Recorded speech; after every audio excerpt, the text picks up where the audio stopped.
The vanishing ambassador, Alina Chen, stood at the observation deck of the Galactic Council station, staring at the star map that had haunted her dreams for 3 weeks, where dozens of blue dots once marked human colonies and outposts. Now there was only empty space, not destroyed, not conquered, simply gone.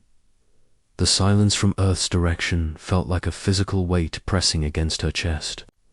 No distress signals, no evacuation notices, no farewell transmissions.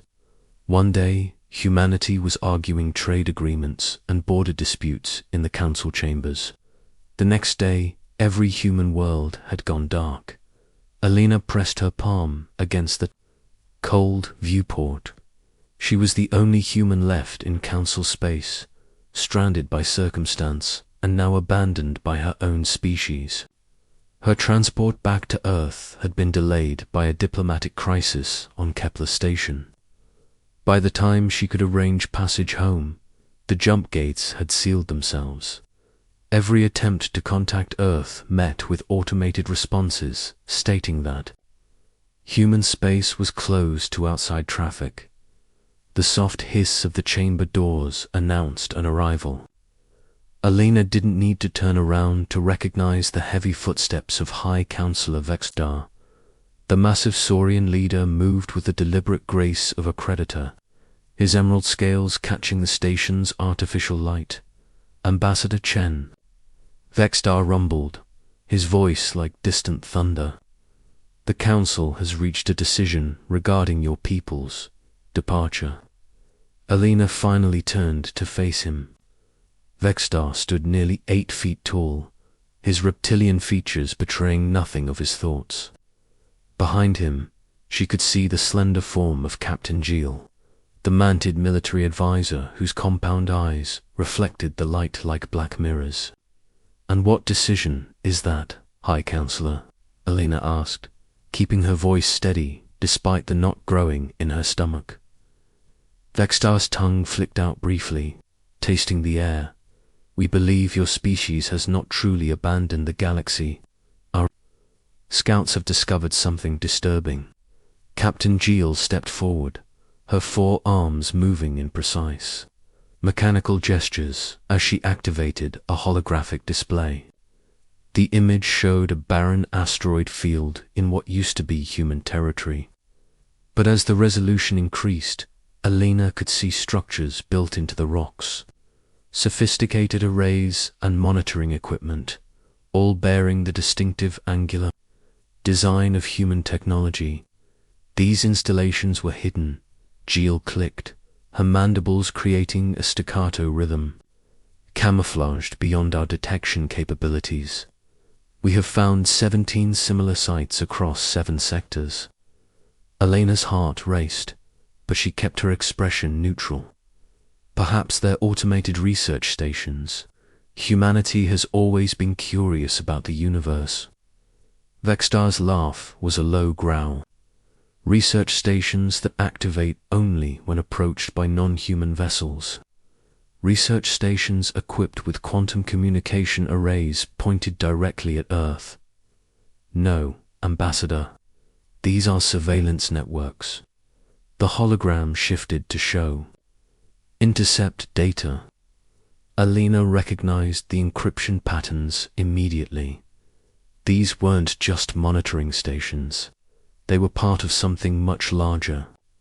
A web of sensors and relays that could track every ship movement, every communication, every strategic decision made by the Council species. "Your people have been watching us," Vextar continued, his yellow eyes narrowing, even as they retreated. "They maintained their ability to observe our every action. The question is why?" Dr. Korth materialized beside them, his crystalline form refracting the chamber's light into dancing rainbows. The silicate scientist communicated through harmonic resonance, his words creating musical tones that the universal translator converted to standard speech. "The technology is sophisticated beyond current council standards," Korth sang. "The The quantum entanglement networks suggest real-time communication across galactic distances. If operational, these systems could coordinate responses faster than our fastest ships could travel. Alina felt a chill run down her spine. She remembered the classified briefings from her early days in the diplomatic corps. Humanity's military doctrine had always emphasized information, superiority, and strategic depth. If they had indeed established such a network, it meant they had been planning this withdrawal for years, possibly decades. "What do you want from me?" Alina asked, though she suspected she already knew the answer. "We want these systems deactivated," Captain Gilles replied. "Our security experts believe they pose a threat to Council sovereignty. As the only human representative available, you will provide the access codes." Alina shook her head. "I don't have access to military networks. I'm a diplomat, not an intelligence officer." Vexter stepped closer, his presence looming over her. "Then you will accompany our technical teams to the sites. Your biometric signature may be sufficient to gain entry, and if I refuse..." The High Counselor's smile revealed rows of sharp teeth. "Then you will remain our guest indefinitely. The galaxy is a dangerous place for a lone human." Alina understood the threat perfectly. She was now a prisoner in all but name, her freedom, dependent on her cooperation with the Council's plans. But something deep in her gut warned her that accessing those installations would be a catastrophic mistake. Over the following days, Alina found herself aboard a Council survey ship heading toward the nearest suspected monitoring station. The crew was a mix of species, but she noticed the conspicuous presence of military personnel among the scientists. Whatever they expected to find, they were prepared for resistance. The station itself was built into a large asteroid in the neutral zone, a region of space that had technically belonged to no one before humanity's arrival. As their ship approached, Alina could see the subtle modifications to the rock's surface. Solar collectors, disguised as natural mineral formations, communication arrays that looked like crystal growths. The camouflage was so sophisticated that, without knowing what to look for, any passing vessel would see nothing but another space rock. Dr. Korth's excitement was palpable as they docked with the hidden facility. His harmonic communications created an almost musical background as he directed his team of technicians. Captain Gilles deployed security drones throughout the corridors, while Vexter remained on the ship to coordinate with other survey teams approaching similar installations. The interior of the station surprised Alina with its functionality. Clean, white corridors led to chambers filled with processing equipment and data storage systems. Everything was automated, designed to operate without human presence for extended periods. But it was the central control room that took her breath away. Dozens of holographic displays showed real-time information from across the galaxy. Ship movements, communication, traffic, even internal council deliberations were being monitored and analyzed. Alina recognized some of the data streams. These systems had been recording everything for months, possibly years. "Remarkable," Dr. Korth harmonized. "The processing power required for this level of surveillance exceeds our most optimistic estimates of human technological capability." One of the technicians, a small furred creature from the Lupin Confederation, looked up from his console. "The central processor appears to be protected by multiple security layers. We'll need biological verification to access the core systems." Alina felt dozens of eyes turned toward her. She approached the main console reluctantly, noticing the familiar human interface design. A scanner emerged from the panel, bathing her in blue light as it analyzed her biometrics. "Access granted." "Welcome, Ambassador Chen," the system announced in perfect English. Please state your access requirements. The room fell silent. Alina realized that every word she spoke now could determine the fate of her species' relationship with the galaxy. But before she could respond, another voice echoed through the chamber. Warning, unauthorized presence detected. Initiating security protocols. The lights in the control room shifted from white to amber. Elena's blood ran cold as she recognized the implications. By bringing alien observers into this facility, they had triggered some kind of defensive response. Ambassador, Captain Geel clicked urgently. What is happening? Alina turned to face the mixed group of alien scientists and military personnel. You need to leave, now. But it was already too late. Every display in the room began showing the same message in dozens of languages. Containment breach detected. Network security compromised. Initiating Lazarus Protocol. Alina had never heard of the Lazarus Protocol, but the name sent a shiver of dread through her entire body. As alarms began sounding throughout the station, she realized that the Council's curiosity had just activated something that humanity had hoped would never be needed. The last thing she saw before the emergency lighting activated was a counter, beginning to tick down on every screen. 72 hours and counting, asterisk. The awakening, the emergency session of the Galactic Council convened 18 hours after the incident at the monitoring station. Alina sat in the observation gallery, no longer an ambassador, but now something between a witness and a potential defendant. Below her, representatives from dozens of species filled the chamber with a cacophony of different languages and communication methods. High Counselor Vextar stood at the central podium, his usually composed demeanor showing cracks of strain.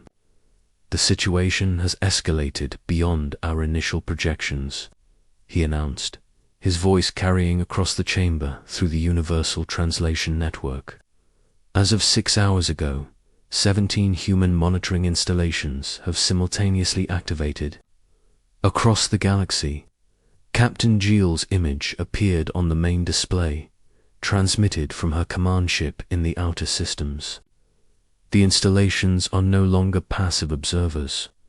They are actively scanning our ships, our worlds, our defensive positions. Every vessel that approaches within 1 light hour is subjected to intensive sensor sweeps. Dr. Korth materialized. At his usual position, his crystalline form creating prismatic light patterns as he moved.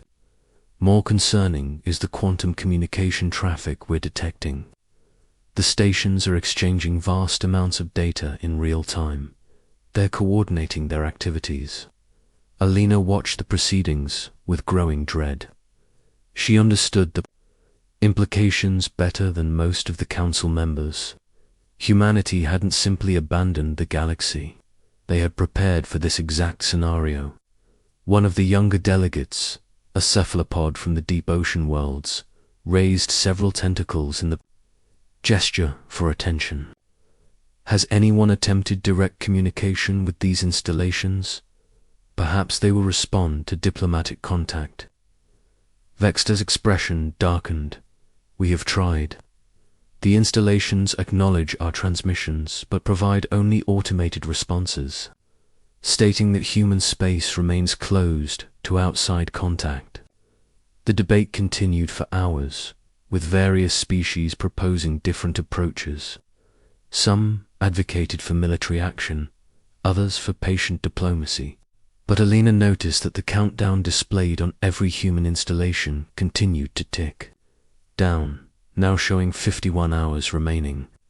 It was during a recess in the proceedings that Alina felt the subtle vibration through the station's hull. She looked up at the observation deck's viewport and saw them, ships emerging from hyperspace, at the edge of the system. Not human ships as she recognized them, but something new. sleek vessels that seemed to bend light around their hulls, making them difficult to focus on directly. The council chamber erupted in chaos as similar reports came in from across the galaxy. The mysterious ships had appeared simultaneously at 12 major council systems, always maintaining position just outside the defense perimeters but clearly visible to long-range sensors. Captain Gill's voice crackled over the communication system, strain evident even through the mechanical translation. "High Counselor, these vessels don't match any known human designs. They're not responding to our hails, but they're not making any aggressive moves either." Alina found herself escorted to the main council floor, where Vextar waited with barely controlled agitation. "Your people have returned," he stated flatly. "What do they want?" Before Alina could respond, every display in the chamber activated simultaneously. A human face appeared on the screens, a woman Alina didn't recognize, but whose bearing suggested military authority. She wore a uniform Alina had never seen, darker than the standard Earth Fleet design, with additional insignia that looked almost organic in nature. "I am Admiral Sarah Torres of the Human Collective Fleet," the woman announced, her voice carrying clearly through the chamber. "I address the Galactic Council regarding the breach of our monitoring network." The chamber fell, completely silent. Alina noticed that the Admiral's eyes seemed to carry flecks of silver, and her pupils reflected light in a way that seemed almost inhuman. 72 hours ago, Council forces accessed our surveillance installations and compromised their security protocols. This action has forced us to implement measures we had hoped would remain unnecessary. Vextar stepped forward, his diplomatic training reasserting itself. "Admiral Torres, we welcome this opportunity for dialogue. The Council's actions were motivated by security concerns regarding your species' sudden departure." Admiral Torres's expression didn't change. "Our departure was not sudden, High Counselor. It was the culmination of a carefully planned transition that began before most of your current government officials were born." Alina felt her heart stop. Before most officials were born, that suggested planning spanning decades, possibly centuries. The Admiral continued, "For 300 years, humanity has coexisted with the Council species. We have traded, negotiated, and occasionally fought alongside you. But we have also observed. We have watched as newer species were marginalized, as resources were allocated based on political influence rather than need, as the promise of galactic unity gave way to the reality of galactic hierarchy." The chamber erupted in protests from various delegates, but Admiral Torres's voice cut through the noise without rising in volume. "We made the decision to withdraw not out of animosity, but out of recognition that our participation in the Council was enabling a system we could no longer support." Dr. Korth's harmonic voice rose above the din. "If you disagreed with Council policies, why did you not work within the system for reform?" For the first time, Admiral Torres smiled, but it was not a pleasant expression, because the system was designed to prevent meaningful reform. Because every proposal for change was blocked by established powers who benefited from the status quo. Because humanity realized that our presence was being used to legitimize decisions we fundamentally opposed. Alina began to understand the scope of what humanity had done. This wasn't just a withdrawal. It was a rejection of the entire galactic order. "The monitoring network you discovered," Admiral Torres continued, "was established to ensure that our departure would not result in increased oppression of the species we left behind. It was never intended to spy on Council military operations, but to observe treatment of member worlds and non-aligned systems." Captain Gill's image flickered as she spoke from her command ship. And now that your network has been compromised, Admiral Torres's silver-flecked eyes seemed to look directly at Elena through the screen. Now we must ensure, by other means, that the lessons we hoped the Council would learn voluntarily are instead learned through experience. The lights in the chamber dimmed slightly, and Elena noticed that the mysterious ships visible through the viewport had moved closer, not aggressively, but with unmistakable purpose. You have 47 hours to demonstrate that the Galactic Council can function without human oversight, Admiral Torres announced. We will be monitoring your decisions regarding 3 specific situations that have developed during our absence. New displays activated around the chamber, showing star maps marking 3 different systems. Elena recognized them as regions, where smaller species had been engaged in territorial disputes with larger council powers. The mineral rights dispute in the Arcturus sector, the trade route negotiations in the Centauri arm, the colonial expansion limits in the Outer Rim. Admiral Torres's voice carried the weight of final judgment. For 300 years, humanity's vote and influence helped maintain balance in situations like these. Now you will demonstrate whether that balance can exist without us. Elena realized what was happening. This wasn't an invasion or an attack. It was a test. Humanity had created a situation where the Council would have to prove they could govern fairly without human mediation. And if we failed this test? Vexta asked, though Elena suspected he already knew the answer. Admiral Torres's image began to fade. Then we will return, not as members, not as partners, but as guardians. The choice is yours. The screens went dark, leaving the council chamber in stunned silence. Elena looked round at the faces of the various delegates and saw the same realization dawning that she had come to. Humanity hadn't abandoned the galaxy. They had simply stepped back to see if their ideals could survive without their direct support. Elena stood and walked to the central podium. For the first time in weeks, she felt like she had a role to play in determining the future of galactic civilization. "High Counselor," she said, her voice carrying clearly through the chamber's acoustics. "I believe I can help the Council understand what humanity is really asking for."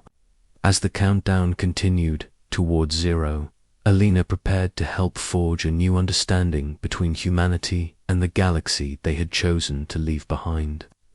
The next 46 hours would determine whether the stars would know peace or guardianship. The choice was no longer humanity's to make. Asterisk.